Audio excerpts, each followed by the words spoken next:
Jerman sedang menilai kembali aliansinya dengan Amerika Serikat setelah Presiden Donald Trump secara terbuka menjauhkan diri dari Ukraina selama pertemuan di Gedung Putih dengan Presiden Volodymyr Zelensky, yang mendorong para pemimpin Jerman untuk mempertanyakan kekuatan AS.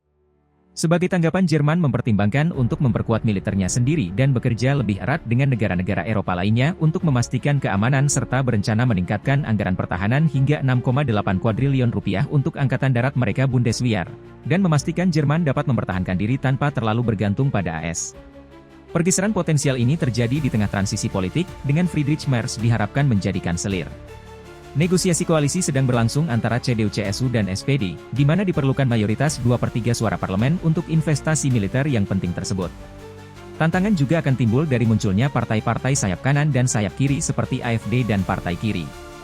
Kanselir Olaf Scholz yang akan lengser berencana untuk membahas masalah keamanan ini dengan Merz, dengan fokus pada bagaimana Jerman dapat memastikan keamanan nasionalnya dalam lanskap geopolitik yang berubah dengan cepat, terutama dengan mempertimbangkan perang yang sedang berlangsung di Ukraina dan perubahan kebijakan luar negeri AS.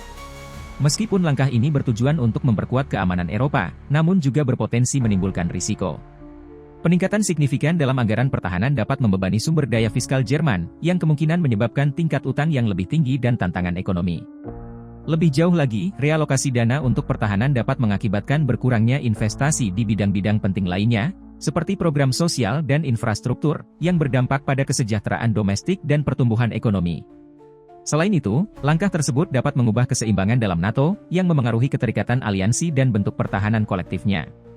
Peran militer Jerman yang ditingkatkan juga dapat menimbulkan kekhawatiran di antara negara-negara tetangga, yang berpotensi menyebabkan ketegangan regional. Di dalam sejarah, kita tidak dapat melupakan tindakan yang telah dilakukan oleh kekuatan besar militer Jerman selama abad ke-20, karena berdampak signifikan dan mengerikan secara global. Dalam Perang Dunia Pertama, penggunaan kapal selam dalam perang tanpa batas oleh Jerman menyebabkan banyaknya korban sipil dan menyeret negara-negara netral ke dalam konflik. Selama Perang Dunia Kedua, invasi Polandia pada tahun 1939 oleh Jerman menandai dimulainya perang, yang mengakibatkan kehancuran yang meluas di seluruh Eropa. Penerapan strategi Blitzkrieg mengakibatkan penaklukan cepat dan kerusakan yang signifikan di negara-negara seperti Prancis dan Uni Soviet. Selain itu, Holocaust yang diatur oleh Nazi Jerman, menyebabkan genosida sistematis terhadap 6 juta orang Yahudi dan jutaan korban lainnya, meninggalkan bekas luka yang tak terhapuskan dalam sejarah manusia. Tindakan-tindakan ini tidak hanya menyebabkan penderitaan yang luar biasa tetapi juga membentuk kembali politik dan masyarakat global setelahnya. Tuliskan pendapat Anda di kolom komentar. Jangan lupa klik tombol suka, ikuti akun dan aktifkan lonceng pemberitahuan. Sampai jumpa di video selanjutnya.